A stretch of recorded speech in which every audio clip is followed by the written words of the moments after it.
ಸಂಸದ ಸುಧಾಕರ್ ವಿರುದ್ಧ ಶಾಸಕ ಎಸ್ಆರ್ ವಿಶ್ವನಾಥ್ ಕಿಡಿಕಾರಿದ್ದಾರೆ. ಸುಧಾಕರ್ ದುರಹಂಕಾರದ ಮಾತುಗಳನ್ನ ಮೊದಲು ಬಿಡ್ಲಿ, ಪಕ್ಷದಲ್ಲಿದ್ರೆ ಇರು, ಇಲ್ಲ ಅಂದ್ರೆ ಹೋಗ್ತಾ ಇರು ಅಂತ ಬೆಂಗಳೂರಿನಲ್ಲಿ ಶಾಸಕ ಎಸ್ಆರ್ ವಿಶ್ವನಾಥ್ ಆಕ್ರೋಶ ಹೊರಹಾಕಿದ್ದಾರೆ. ಹೊರಗಿಂದ ಬಂದಂತವ್ರಿಗೆ ಪಕ್ಷ ಮಣೆ ಹಾಕಿದೆ, ಪಕ್ಷದಲ್ಲಿರೋ ಹಾಗಾದ್ರೆ ಇರ್ಲಿ, ಹೋಗದಿದ್ರೆ ಹೋಗ್ತಾ ಇರ್ಲಿ ಅಂತ ಸಂಸದ ಸುಧಾಕರ್ ವಿರುದ್ಧ ಶಾಸಕ ಎಸ್ಆರ್ ವಿಶ್ವನಾಥ್ ಕಿಡಿಕಾರಿದ್ದಾರೆ. ಏನ್ ಹೇಳ್ತದ ಆ ಪ್ರಕಾರ ಮಾಡ್ಕೊಂಡು ಹೋಗ್ರಿ ಅಂತೇಳಿ. ಇವತ್ತು ಸಂದೀಪ್ ರೆಡ್ಡಿ ವಿಶ್ವನಾಥ್ ಶಿಷ್ಯ, ಅವನು ಬಿಜೆಪಿ ಶಿಷ್ಯರೇ, ಅವನು ಬಿಜೆಪಿ ಕೆಲಸ ಮಾಡ್ತಾನೆ. ಕೆಲಸ ಮಾಡಲಿಲ್ಲ ಅಂತಂದ್ರೆ ಒಂದು 5-6 ತಿಂಗಳು ನೋಡು, ಸಪೋರ್ಟ್ ಮಾಡು ಅವನಿಗೆ. ಅವನೇನು ಬೆಳಿಬೇಕು ಅಂತಲ್ಲ, ಪಾರ್ಟಿ ಸಂಘಟನೆ ಮಾಡಲಿ. ಮಾಡಲಿಲ್ಲ ಅಂದಾಗ ಆಮೇಲೆ ನೋಡ್ಕೊಂಡು ವರಿಷ್ಠರಿಗೆ ಹೇಳೋಣ ಅವನು ಸರಿಯಾಗಿ ಮಾಡ್ತಾ ಇಲ್ಲ ಅಂತೇಳಿ.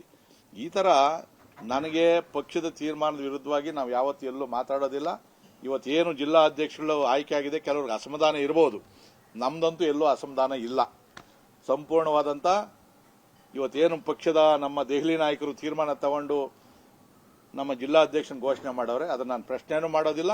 ಪಕ್ಷ ಏನು ತೀರ್ಮಾನ ತಗೊಂತದೋ ಅದಕ್ಕೆ ನಾವು ಬದ್ಧವಾಗಿದ್ದೀವಿ. ಆದ್ರೆ ಏನಾದರೂ ನನ್ನ ಕ್ಷೇತ್ರದ ಬಗ್ಗೆ, ನನ್ನ ಬಗ್ಗೆ ಆಯ್ತಾಯ್ತು ಅಂದ್ರೆ ನನ್ನ ಸವಾಸ ಗೊತ್ತಿಲ್ಲ ಇನ್ನೂ ಕೂಡ.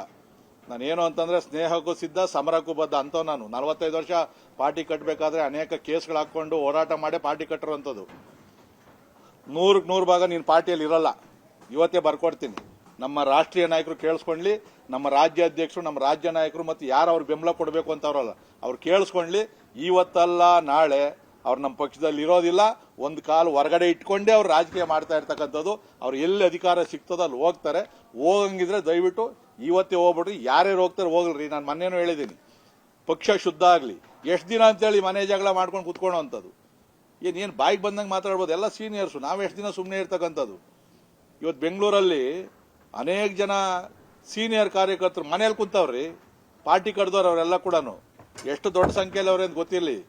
ಬೆಂಗಳೂರು ಇವತ್ತು ಏನಾಗಿದೆ, ಅದು ಯಾರು ಆರ್ಗನೈಸ್ ಮಾಡೋರಿಲ್ಲ. ಅದನ್ನ ಕೊಡ್ಲಿ, ನನಗೆ ಜವಾಬ್ದಾರಿ ಕೊಡ್ಲಿ.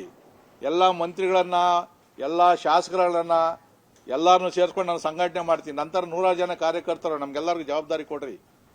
ಅದನ್ನ ಬಿಟ್ಬಿಟ್ಟು ನೀವು ಪಕ್ಷನೇ ಅಲ್ಲಾಡ್ಸಕ್ ಹೋಗ್ಬಿಟ್ರೆ, ಪಕ್ಷನೇ ಬೈಯಕ್ಕೆ ಹೋದ್ರೆ ನಿಮ್ಗೆ ಏನೈತೆ ಅದರಲ್ಲಿ ಬಂದು ನೀವು ಅಧಿಕಾರ ಅನುಭವಿಸಿರ್ತಕ್ಕಂಥದ್ದು. ಅಕಸ್ಮಾತ್ ನೀವು ಪಕ್ಷಕ್ಕೆ ಬರಲಿಲ್ಲ ಅಂದಿದ್ರೆ ನಾವು ವಿರೋಧ ಪಕ್ಷದಲ್ಲಿ ಇರ್ತಾ ಇದ್ವಿ. ಇವತ್ತು ಪೂರ್ಣ ಬಹುಮತ ನಮ್ಮದು ಬರ್ತಾ ಇತ್ತು. ಇವತ್ತು ಬಂದು ನೀನು ಬೆನಿಫಿಟ್ ತಗೊಂಡಿದ್ದೀಯಾ, 2 ಪೋರ್ಟ್ಫೋಲಿಯೋ ತಗೊಂಡಿದ್ದೀಯಾ, ನೀನು ಏನೇನು ಮಾಡಿದ್ಯಾ ಅಂತೇಳಿ ಸರ್ಕಾರ ತನಿಖೆ ಮಾಡ್ತಾ ಐತೆ.